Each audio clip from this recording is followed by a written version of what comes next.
On the night of December 30, 1884, in the quiet city of Austin, Texas, a young African-American servant named Molly Smith was brutally murdered in her sleep. Someone had entered her small cabin behind her employer's house, struck her in the head with an axe, and dragged her outside where they continued the savage assault. When her body was found the next morning, the city was shocked.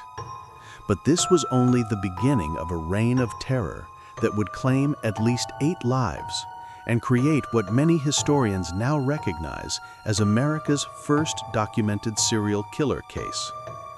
What happened in Austin during 1884 to 1885 predated Jack the Ripper by 3 years, yet the Servant Girl Annihilator, as the press would call him, has been largely forgotten by history.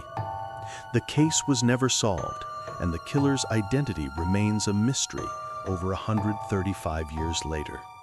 But the evidence he left behind tells the story of a predator who terrorized an entire city, changed how Americans thought about urban safety, and may have continued his killing spree in other cities under different names.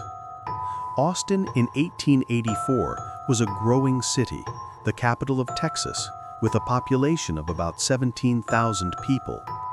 It was a place of strict social divisions. White families lived in the main houses, while their African-American servants lived in small cabins in the back alleys.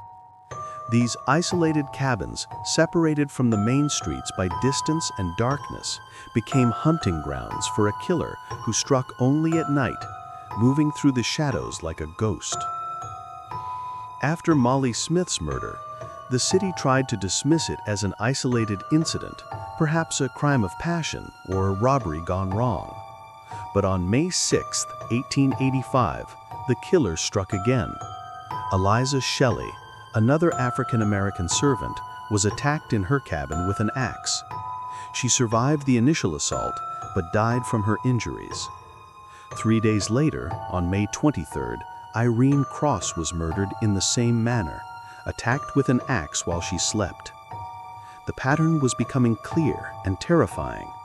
The killer targeted servant women, attacked them in their isolated cabins at night, used an axe or similar blunt instrument, and often dragged the bodies outside after the initial attack. The level of violence was extreme, with victims suffering multiple blows that suggested rage or some kind of ritual satisfaction from the act of killing. On August 30, 1885, 2 more women were attacked on the same night. Rebecca Ramey and her daughter were both assaulted with an axe. Rebecca survived, but her injuries were so severe that she was permanently disabled. The same night, Mary Ramey, no relation, was also attacked but survived. The killer was escalating, attacking multiple victims in one night, growing bolder and more confident. Then the killer changed his pattern in a way that sent shockwaves through Austin's white community. On September 28, 1885, he attacked a white woman. Gracie Vance, the wife of a prominent citizen, was murdered with an axe in her backyard. The same night, Orange Washington, an African-American man who worked for the Vance family, was also attacked and severely wounded. For the first time, the killer had targeted someone from Austin's white society, and the city erupted in panic. On Christmas Eve, December 24, 1885, the terror reached its peak. 2 more white women were murdered, Sue Hancock and Eula Phillips. Both were attacked with axes in a particularly savage manner. Eula Phillips had been so brutally assaulted that parts of her body were found scattered in the yard. Her husband, who was sleeping in the same bed, was also struck, but survived, though he couldn't provide a useful description of the attacker. Austin descended into absolute chaos. Armed men patrolled the streets at night. Women refused to sleep alone. Families installed new locks and kept weapons by their beds. The police were overwhelmed, pursuing hundreds of leads that went nowhere. Rewards were offered for information, totaling thousands of dollars, a fortune at the time.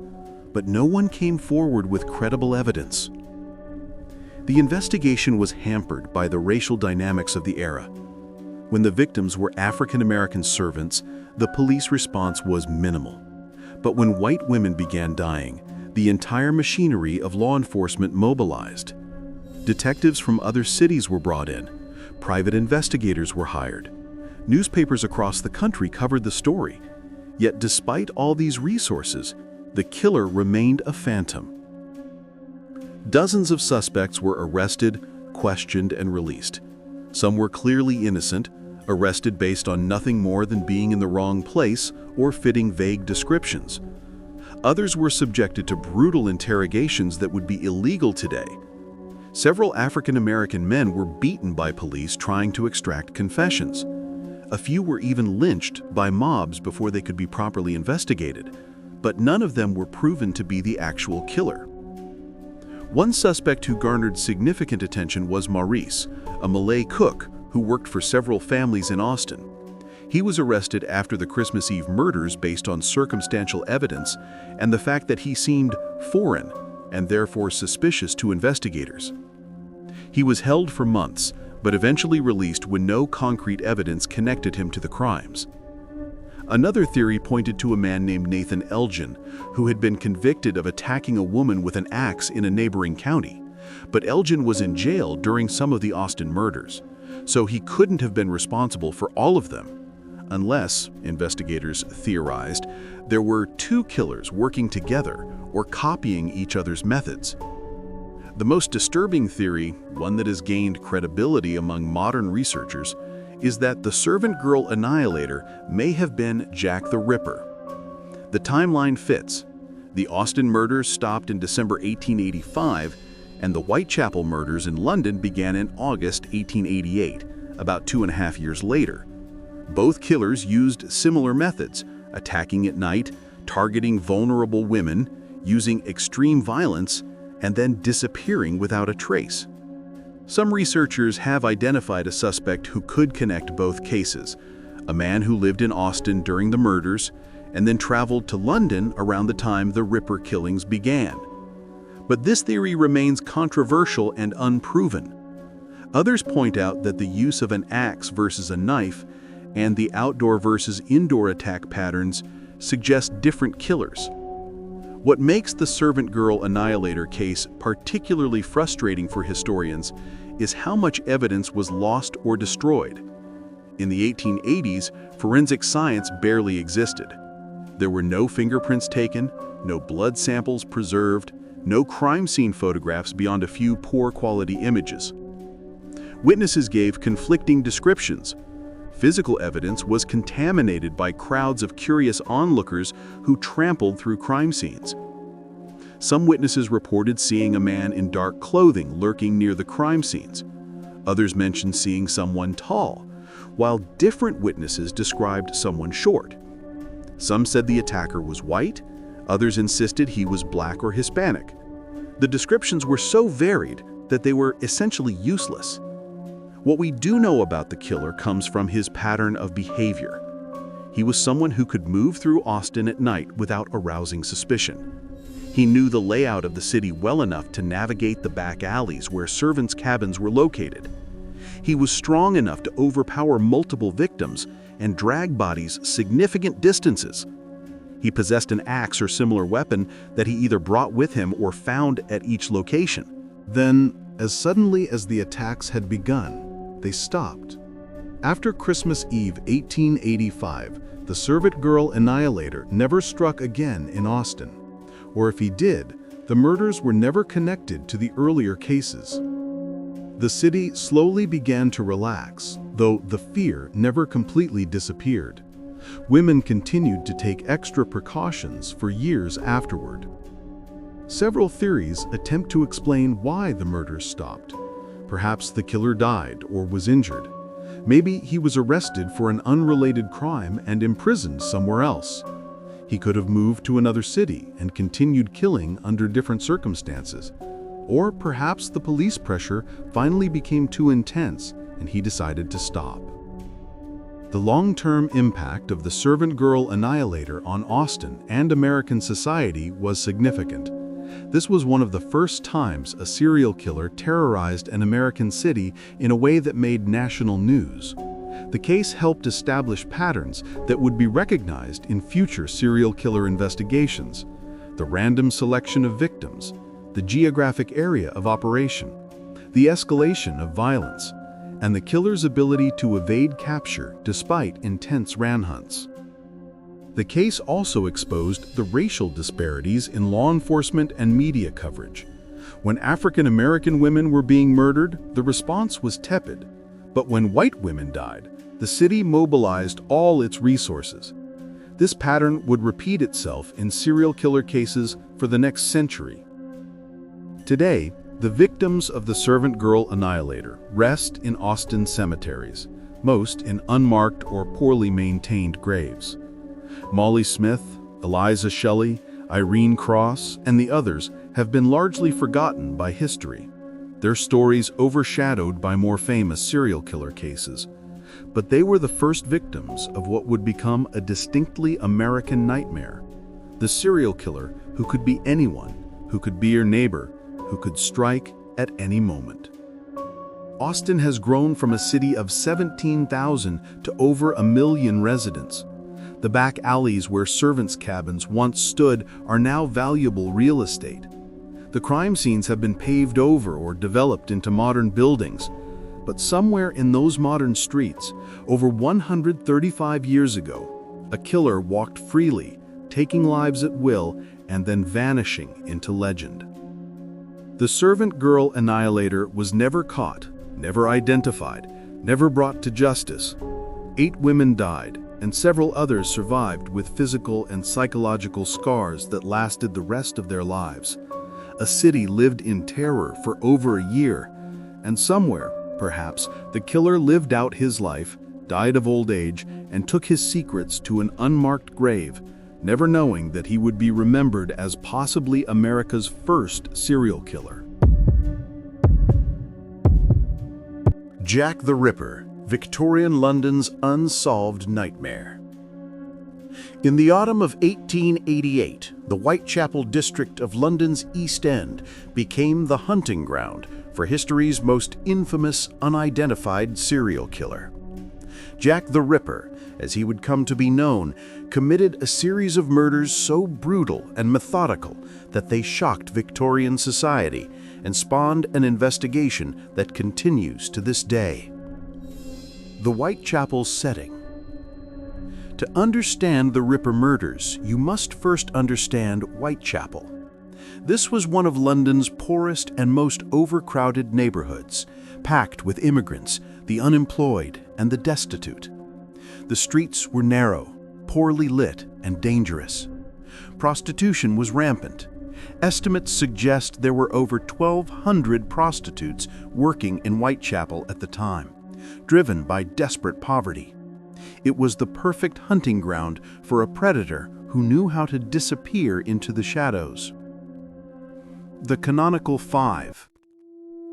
While various murders have been attributed to Jack the Ripper over the years, historians generally agree on 5 victims, known as the Canonical Five.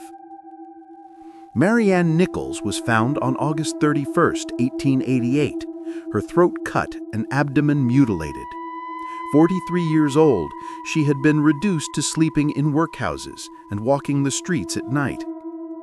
Annie Chapman was discovered on September 8, 1888. The mutilations were more extensive this time, and certain organs had been removed with what appeared to be surgical precision. Elizabeth Stride and Catherine Eddowes were both killed on September 30, 1888, a night that would become known as the double event. Stride's murder appeared interrupted, her body showing less mutilation than the others.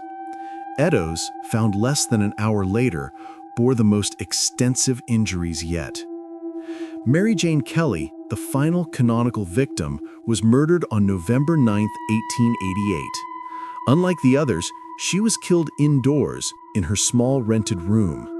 The killer had time and privacy, and the results were horrific. She was only 25 years old. The investigation. The Metropolitan Police, led by Inspector Frederick Aberline, conducted one of history's largest murder investigations. They interviewed hundreds of people, followed up on thousands of tips, and investigated over 100 serious suspects. The problem wasn't lack of effort, it was lack of evidence. Forensic science as we know it didn't exist in 1888. There were no fingerprint databases, no DNA testing, no surveillance cameras. Witness testimony was unreliable, often given by drunk or frightened people in the dark. The killer struck quickly in the early morning hours when the streets were at their emptiest, and he vanished without a trace. The letters. Between the murders, several letters were sent to the Central News Agency and Scotland Yard, purportedly from the killer. The most famous, the Dear Boss letter, received on September 27, 1888, was the first to use the name Jack the Ripper. It was written in red ink and contained details about the murders. Another letter, known as the From Hell letter, arrived on October 16, 1888, and included what the writer claimed was half of a human kidney taken from victim Catherine Eddowes.